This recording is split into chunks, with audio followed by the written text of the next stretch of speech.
questions, and then we'll open it up so you all can ask any questions that you have. I'm going to start with the statement, and I just kind of wanted to make sure that we are speaking in the context of decolonization. The theme of this year's summit is Colonization 1492 to 2020, Decolonize Our History to Reclaim Our Humanity.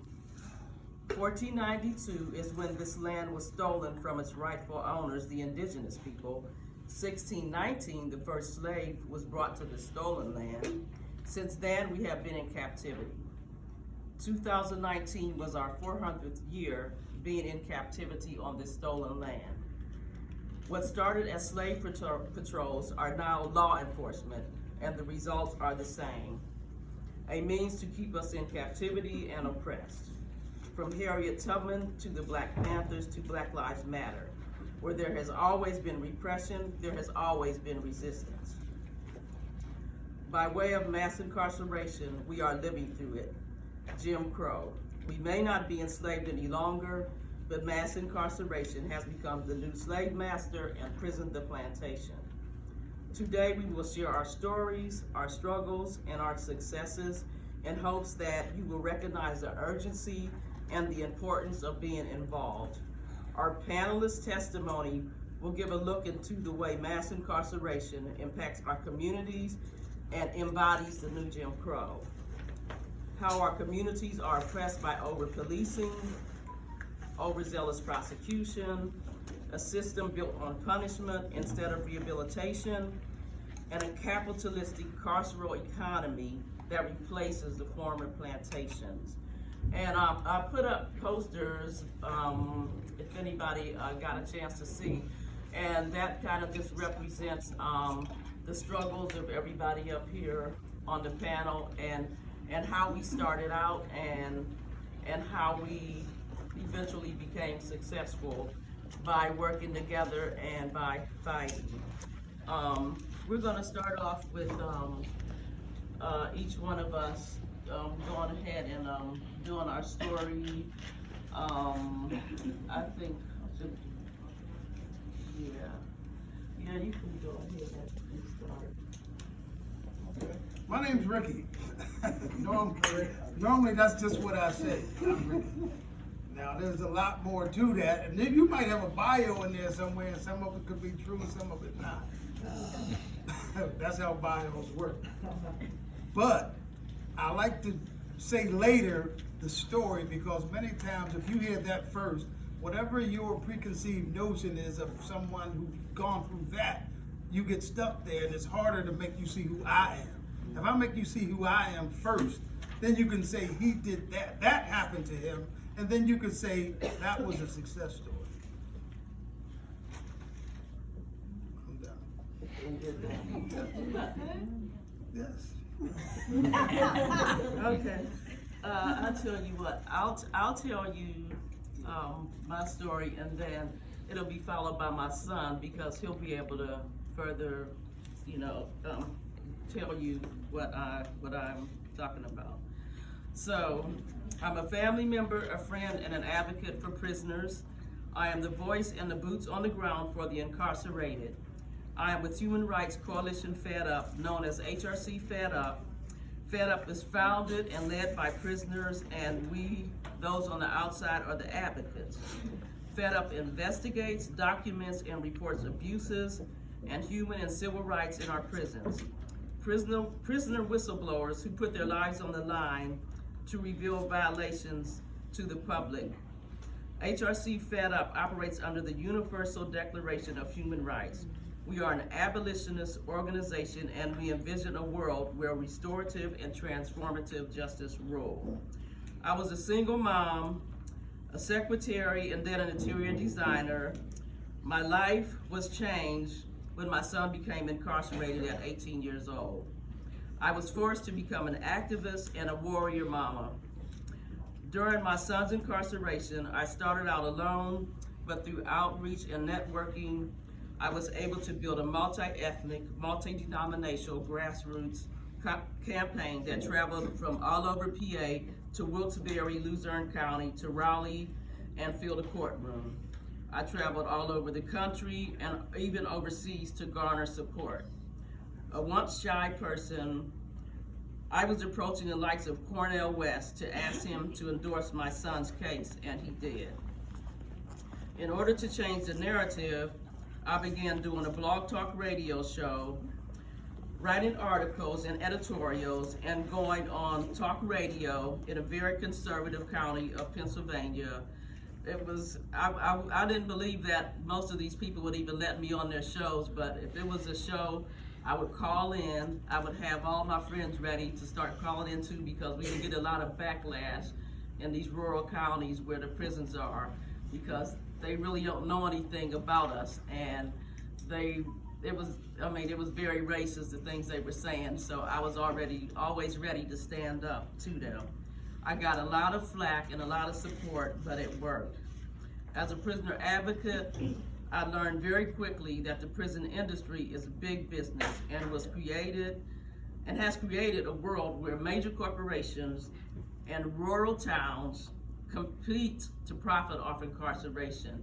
I mean, you actually have people being upset because they won't build a prison in their city. You know, they're like fighting to hold our bodies hostage.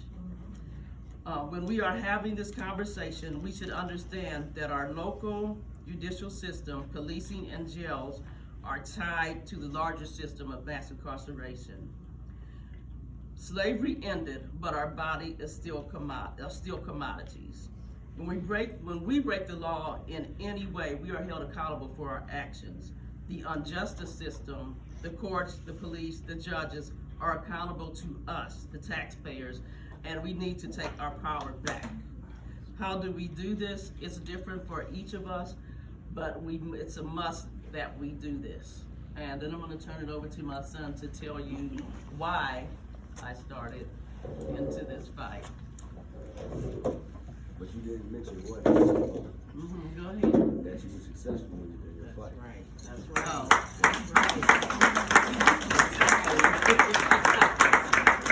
That's the main point.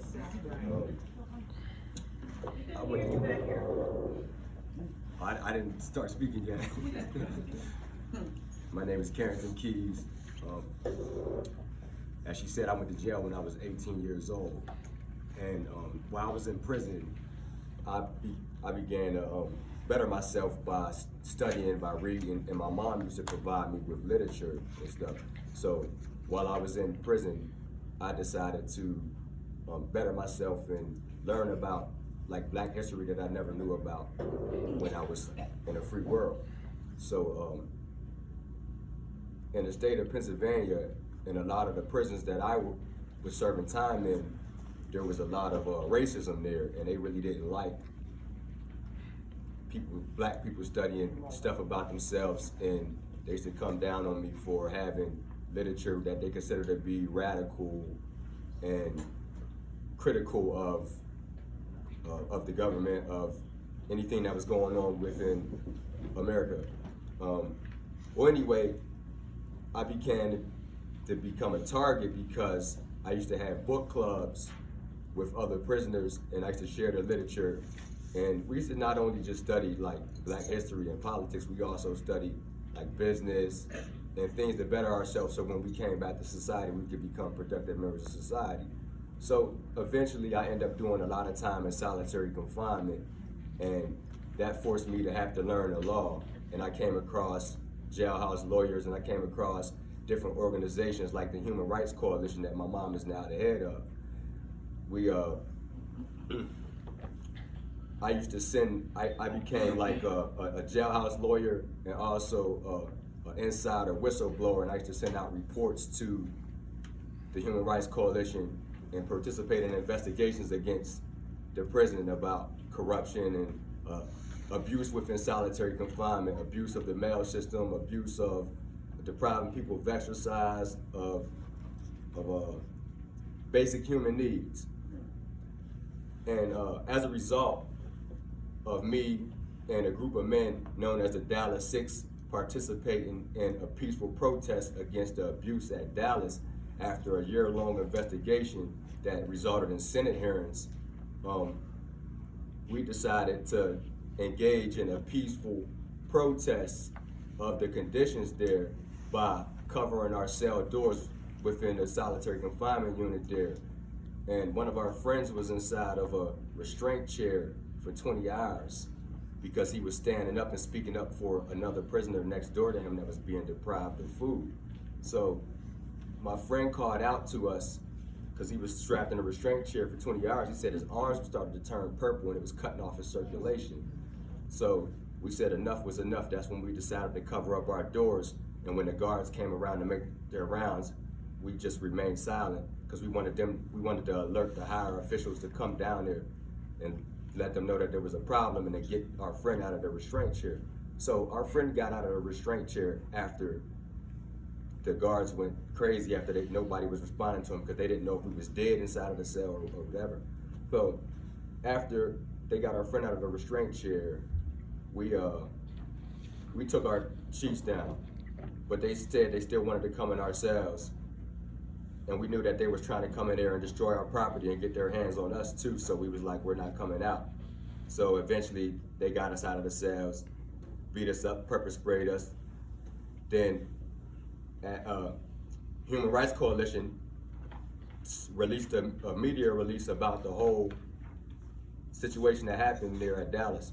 So as a result, they came back and charged us with criminal charges for riot, and they charged me for assaulting the cell extraction team, the crisis emergency response team, the guys that's covered in armor and Star Wars suits, basically. So this case went on for 7 years, and I represented myself in court, and a few of my other co-defendants represented ourselves, and we ended up defeating the riot charges, and they threw out all of the assault charges against me. And the newspaper lied and said that I got found guilty of assaulting guards. So I sued them for defamation of character. I also sued the parole board because they denied me parole for 12 years straight. And they released me. And the Abolitionist Law Center helped me settle a lawsuit for defamation of character. So when I came home with some money. And now I work at the Abolitionist Law Center as a paralegal, and I do public speaking at colleges. I speak to elementary schools too, and places like this. And I advocate for prisoners now that I'm home. I use my voice to help those that are still on the inside, and that's the success that came from my mom fighting, and she became like an international human rights advocate. She was on Russian news, and she went to England, and we got all type of support. I think we even got a petition signed by the Queen of England. No, it was somebody from the Parliament. Yeah. But I'm here now, and I'm happy to be free and fighting for the men and the women that's inside of the prisons.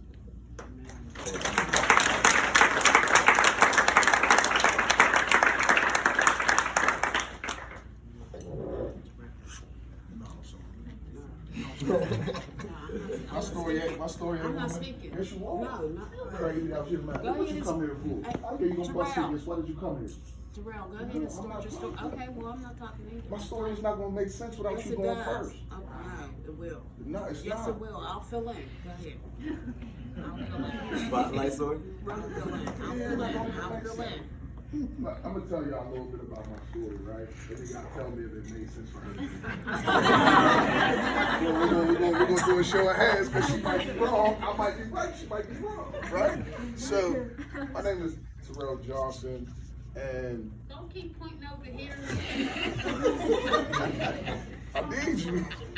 So my name is Terrell Johnson, and I was 19 years old. I found out that I was wanted for a homicide, capital murder, and I turned myself in, and it would be 17 years before I'd be free. 18 years before I'd be free again. So I turned myself in for a homicide that I knew I didn't commit, and it would be 18 years before I would be free again. That's it. I'm going to go sit down. That's not it. I got more to tell. I got you. Just go ahead. We're interested. We Go can't. ahead. I got you. You got me? I got you. All right, bet that. I turned myself in, and Saundra started telling me that I was gonna come home again. No, seriously, but I turned myself in thinking that, you know, I didn't do anything wrong. There wasn't nothing in my mind that made me think that, you know, I was about to get sentenced to life or that I was about to go on trial for capital murder for something that I didn't do. But that's exactly what happened. And the advantage that I now understand that the Commonwealth had is that I was ignorant. I didn't know. The language that they were using, everything that they was talking about in the courtrooms, I was ignorant to it. And that's exactly how they were able to take my life away from me, right?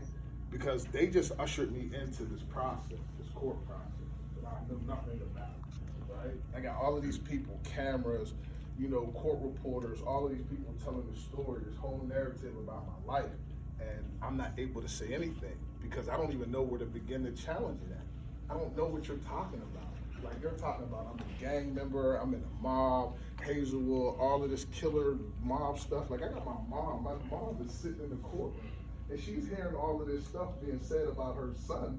I'm looking at my mom like, no, mom, like that's not them. But she is really being forced to listen to these people tell a story about her son. And I don't know what to say to her. She's so ignorant to the law. Like when I got sentenced, because I ended up getting sentenced to life without parole. My mom was sitting there so ignorant. She's like, no, well, that don't mean that you're never coming home again. Yeah, Mom, that's exactly what they just said.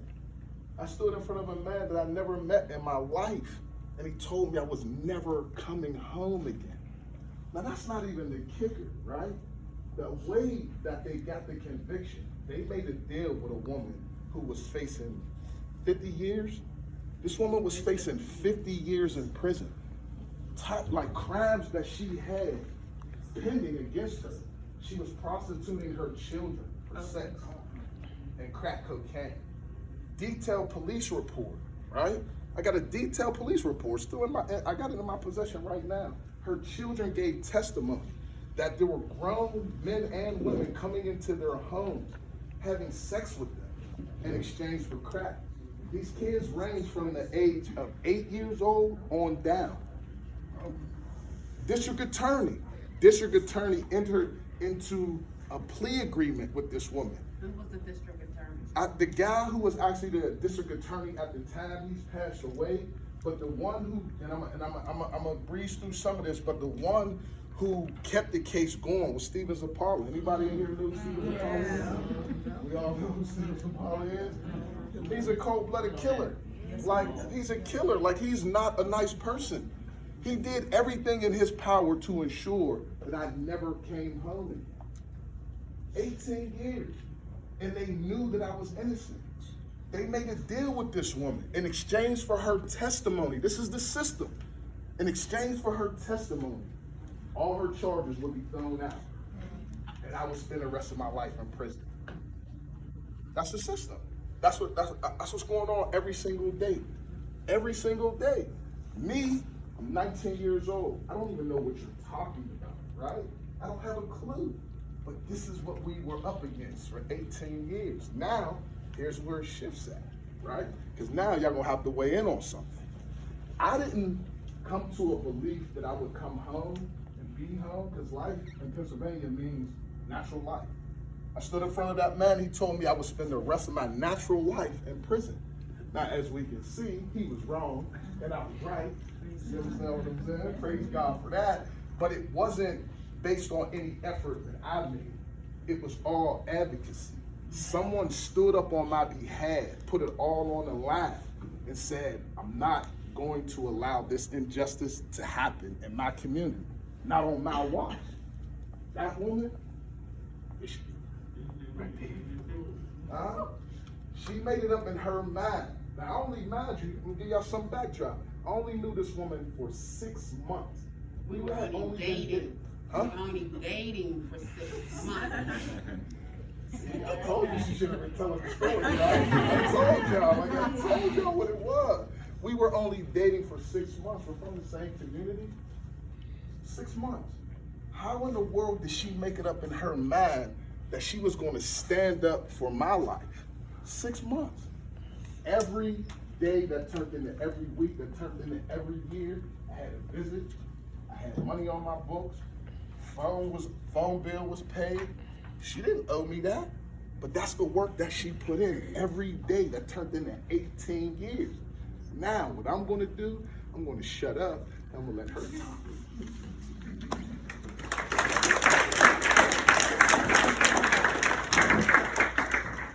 So understand that I didn't have no idea that it was going to take 18 years.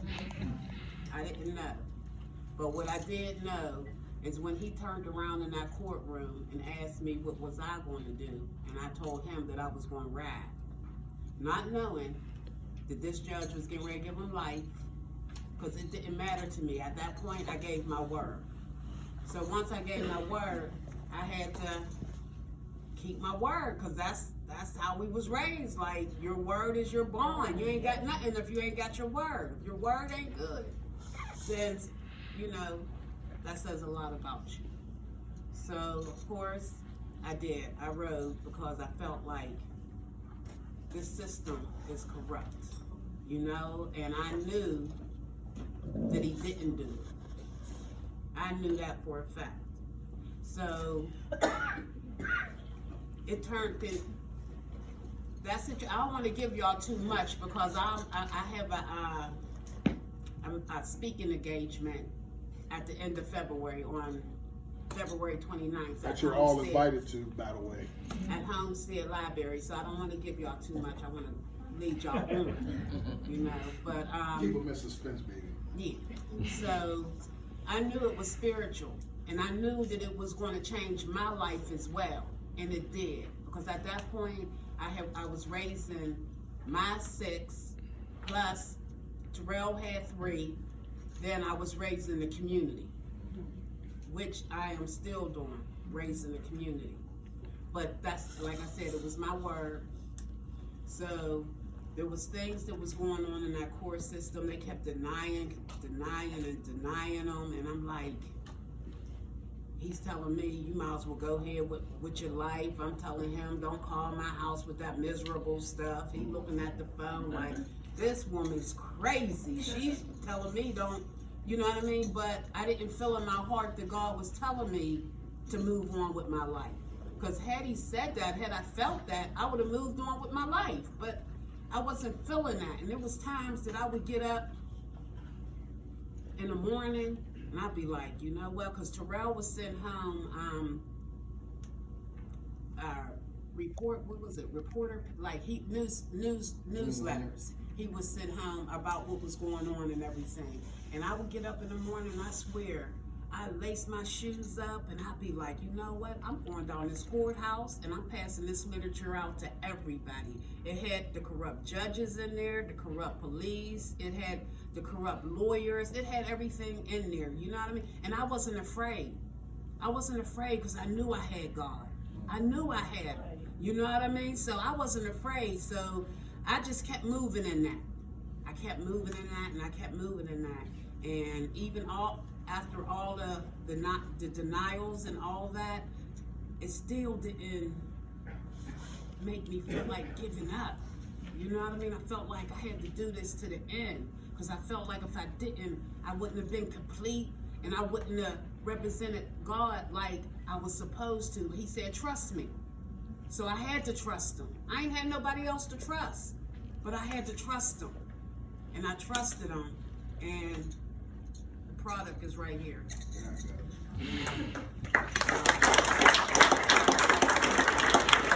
just want to add one thing. Fighting on behalf of people that can't fight for themselves is an important work. I don't know how many of y'all in here are advocates, and there go my mama right there. There go my mama. Everybody say hi to the woman. Yeah. But fighting, stepping up and fighting on the behalf of people that don't have a voice, I salute you all. You understand what I'm saying? Because it's important. Because if it wasn't for guys, men and women who did that on a daily basis, and I'm sure most of the people that do it don't get paid to do it, there ain't no money in it. There's no money in being an advocate for people, for children, for adults. I get it. There got to be something in your heart that just says this is the right thing to do. I respect you. You understand what I'm saying? And more people should be like you guys, man, because y'all put it on the line every single day. And I say this about people, whether it's in your job, whether it's in your family, man, listen, man, do what you signed up to do. You signed up to work on the behalf of other people. Do the work. Don't get mad, because that's what you signed up for. Shut up, suck it up. It is what it is. I know you get down sometime, come crown Uncle Rail's shoulder. I'm here for you. But at the end of the day, I'm just going to tell you, suck it up. Because the work needs to be done. Everybody's not built for it. Everybody's not built for it. We got people like Steven Zapala who are in the way. He's in the way. All this progressive stuff that we talk about, there are people that are actively working to keep us divided as people. It's sickening. You understand what I'm saying? You're my brother. You're my main man. I love you. I can't wear the glasses and make them look as good as you, but that's my man right there. It just is what it is. We got work to do. And it's all going to hinge on the love that we have for each other. That's what it comes down to. Stop being little punks. Suck it up. I love y'all. Let me shut up.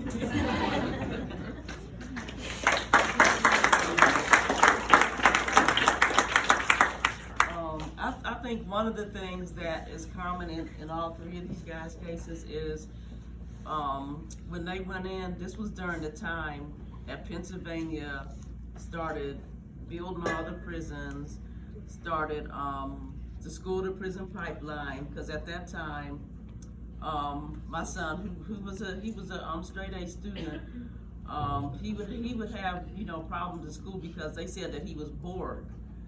And instead of them usually, it started out, maybe you get detention or something, but then it started to being put in placement.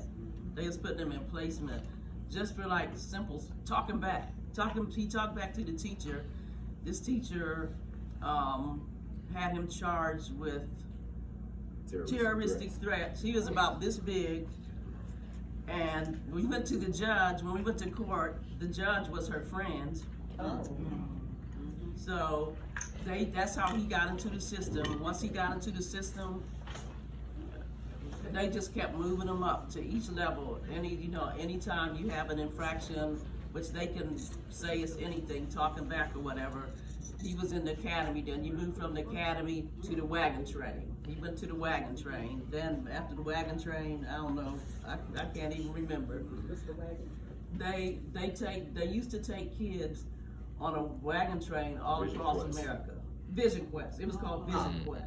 They just renamed it. It's still going on. They just renaming it. Yeah, they also was putting kids out in the ocean till I guess the people was probably drowning the kids, because some of the places where my son was in, he was being abused.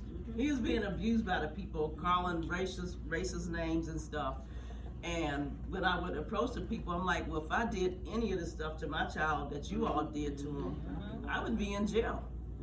So, send my son back home. He'd be better, under my care. Go ahead. And Steven Zapala's brother had a jail named Greg Zapala. If y'all look it up, he had a jail that he was sending all the black youth. Wait, this was in the Kids for Cash? That's the county. Yeah, that's why there's a connection between where he had the $6 case. There was two judges, Silverella and Conahan. What they were doing was taking the poor and the black kids, sending them away for anything, just like just talking back or misbehaving or whatever. They would put these kids in these places because one of their friends built this place, and they would give them money. They would give them money for each kid that they would put in this place. And once they got the kids in the place, they would never let the kids come home. The kids never came home. I mean, for years and years, a lot of these kids never came home. And that's a direct tie to Zapala. His family is in counties. Their family is a judicial mob, but they're all over the state of Pennsylvania in the courts and doing stuff and putting our people in captivity. And I don't know who in here or all teachers, but I want to say this. Please be patient with the children because they're coming from a lot. You hear what I'm telling you? They are dealing with a lot. There's a lot of trauma going on in the black community. It's going on in the white community too. It ain't a black or white thing. It's just a thing. You know what I mean? But I know that with our youth, we got it harder. You know, so I'm asking if you're teachers, and I'm just asking y'all to be patient with them. Because it is. It's a school pipeline, a prison pipeline. I know there's a lot of times that our children in our community, like they'll stop at the community store and buy flaming hot chips and a red juice or a juice period. And once they go to school, they're bouncing off the walls. And these teachers are coming from the suburbs and they don't understand what's going on. But that's what's going on. So they're looking at it like, okay, there's two ways, there's several ways they're looking at it. It's like they're looking at it like, okay, the mom can get a check, and of course, we can send them through the school pipeline, the prison pipeline. And that's how that goes. So I'm just asking y'all to be very patient, because these children, they're missing a lot of love. A lot of love. And I think that's what a big part of our the crimes that's going on out in the communities, and especially the urban communities. I believe like our babies are missing out because they're lacking love.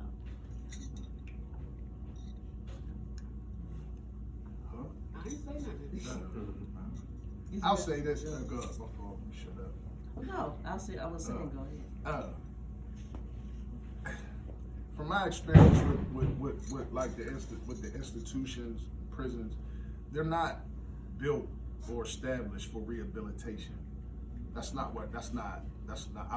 literally watched guys sit for 15 years unprepared to come out into society, and then they release them back into society. Once you come out here, it's up to you to figure it out. But my thing has always been, if you're going to take me out of my element and judge me and say that I'm wrong for the way that I'm living, help me. There's no help when it comes to these institutions, none whatsoever. And the counseling that one or many may need when they come up out of that situation, it's not available. I know that, prison reform is a hot topic right now. That's great, but it has to be more than just a topic. It can't be something trending, because there are real people attached to this process, to this in part evil. But like I said, I'm not all against prisons, because there are some people that just can't maintain in society. You're just not fit for society. You'll hurt yourself and you'll hurt other people. You're just destructive. I get it.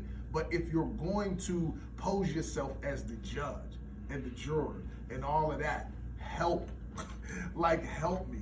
Don't sit me in an institution, put me in a hole. There's guys that be in a hole for 12, 13 years, and their whole mindset is broken. You're back there throwing feces and urine, battle, all out battle. But here's the thing about that. 12 years, you might have a 6 to 12. That means your minimum is 6 years, and 12 years, regardless of whatever, you're coming out into society. 12 years is up. When that 12 years is up, you were just slinging feces, throwing feces through a door, putting Vaseline on yourself, barricading yourself into a cell, and then they're releasing you back into society. Whose problem is that going to be? Because the help is not here. There was no help. If it wasn't for the family structure that I had, coming up out of what I went through, I would be a mess out here. That was the balance. That was the help that I had. But for the average man or woman that comes out into society, halfway houses don't get it done. Halfway houses don't get it done. There's a whole social work that has to happen. Counseling that needs to happen. That's not available. That's just my take on it. I'm not saying jail is bad. I'm saying that there's a lot of people that are regulating this system that need to be kicked in their behind. I'm just saying. It's just my opinion.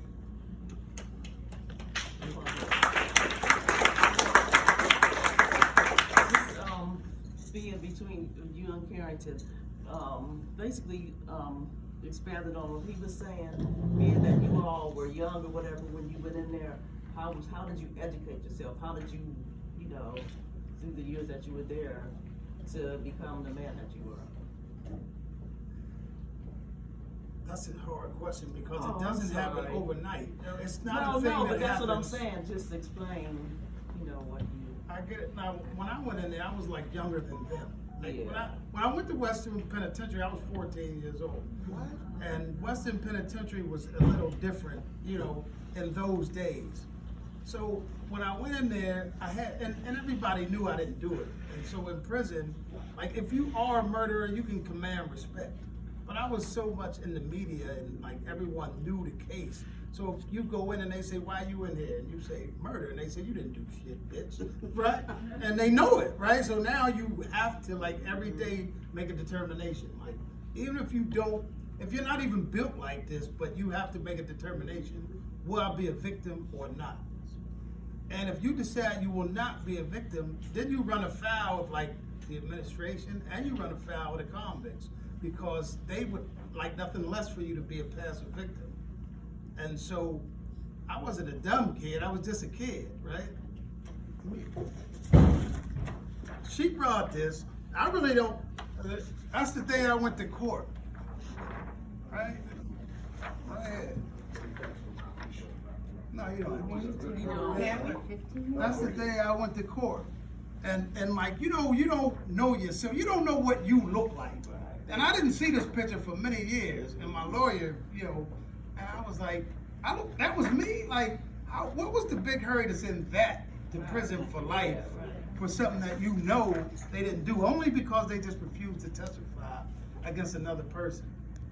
And so, again, it really, in the long run, it worked for me. Because don't mistake what I'm saying as I'm looking at myself as a victim. Really, it was an opportunity for me to be totally independent and for me to decide for myself. Okay, if I live or die, if I survive, whatever happens, it's on me.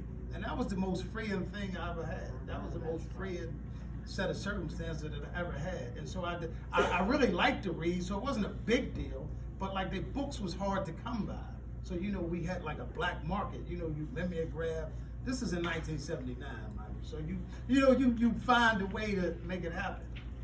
And then as time went on, like, you know, I didn't have, honestly speaking, I wish I would have had a mother like you, a girlfriend like you. Not to say my own family was, but we were all so young. And, you know, a little bit of background, like I was born in Alabama. And how we got here was like, you know, a white man said something in Selma, Alabama to my grandmother, like sexually, and he just, you know, he responded. And then they came and they caught my mother's oldest brother, my grandmother's oldest son, Wilbur, like he just disappeared. So the whole family had to like get in wagon trains and like, you know, sneak out one at a time from Selma to Harpersville to Birmingham. And one at a time they had to come to Pittsburgh. So this is how I ended up in Pittsburgh as a small child. And so my mother was so afraid of white people per se, like that system, that she could not really help me, you know, in that system. See, her whole thing was just do what they say, because I'd rather you there than like my brother dead. So, and she just didn't know how to help. And so I ended up getting railroaded like that. And so, but for many years, I was far from home, and I didn't have like visits. I didn't have friends. I was just too young. All my friends were like 14, 15 years old, you know, so I didn't have that support system. I had to just rely on what I could find out, what I could do for myself. And so after so many years go past, you realize, okay, exactly what the system is, right? It's really not me. I'm not unworthy. This is something I got caught up in, and this started like in 1619, 1642, and even before that, like I became a scholar. Like Etta would say, I was the blackest black that ever black. Like it was, like you know, like he don't play games. And you know, I was 18, right? And they like, who is this guy, right? But I just wasn't taking no stuff from nobody. So I felt like if I don't get out, so what? Like, could I complain? Like, did I have it any easier than my ancestors on the slave ships? No, right? Did I have it any easier than at the time like Nelson Mandela? No.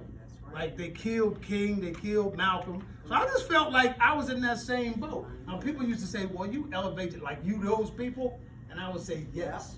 Because it's all the same syndrome and we all suffer from the exact same thing. So if we ain't want to look at that for what it is, what's the point? So that's where I put my struggle. So I said, if I never rise from this place, it really doesn't matter. But there's a whole bunch of people that are going back out, and they have to know what this system is, what it does, who they are, and what they're capable of doing. So I just dedicated myself to all the men leaving prison, whether I left or not. It really didn't even matter. I wanted out. I didn't quit because I kept myself alive. Like I would write to the Legal Aid, you know, the Prison Society, the Innocence Project, and they would all write back and say, there's got to be more to it than this. You can't be in jail for that. What are you not telling us? And then there would be lawyers over the years that would say, this is not right. This is messed up. Send me $50 on my book. I don't need your $50. Like, I need that. Like, if it's not right, say it's not right. That's all I'm asking for you is to say it. But I found that it took a lot of courage. Most people will not jeopardize their personal security. So I said, you know what? I'll be that guy. When the police act up, I will say it. If I go to hole, so be it. If they kill me, it'll just be a statement. So that gave me like fortitude. Like, so I actually did look for trouble for a long, because I wanted to make these examples. And people started getting out, and people started reaching back for me. Like my friends, when I came home, like my friends that were in there that were gone for 15, 20 years, they brought their kids to see me. They was like, man, this is the guy. Like, I would have never got out if it wasn't for him. Like, he fought for me. He went up against the system. He fought other people. You know, he would stab or get stabbed. He really didn't care because he cared for me. And you know, you don't really know if you're making a difference or not. You're just doing stuff like that. But when you come home and see that, it's a big deal. And so I felt like it was all worth it. Like, whatever happened, would I do it again? Probably not. But only because it, you know, but if it was a matter of principle, I wouldn't have a choice. But it made you who you are today. Oh, absolutely. You know what I mean? It made you who you are today, and that's a beautiful thing. You know what I mean? Because, you know, I know that there's times when I felt like when I was in it, when I was in the fight, it felt like, you know what I mean, nobody understood. No, you know what I mean? I felt like giving up at times, and you know, it was times that people would say to me like, "Son, had you not gave me that hug the other day, I was on my way to jump over the bridge." You know what I mean? Because I can't take it no more. You know what I mean? But just giving them those encouraging words, letting them know that it's going to be okay. And I commend you, Brother Ricky, like on some real stuff. You were 14, man. You know what I mean? But I know I get self-gratification from when people tell me, like you said, they brought the children up to see you. You know what I mean? So that made, like, stuff like that there would make me feel like what I'm doing is the right thing to do. You know what I mean? So, yeah, like I said, I commend you, my brother. Ricky.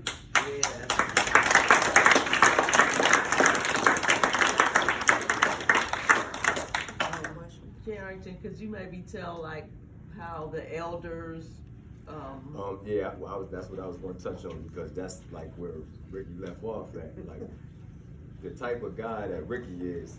When I came in there, when I came to Western Penitentiary coming through, when I first went upstate, I was 19 years old, and fortunately, my mother had began to send me literature for about a year that helped me like to educate myself and see myself from a whole nother perspective. And I already had a rebelliousness for authority, and I already understood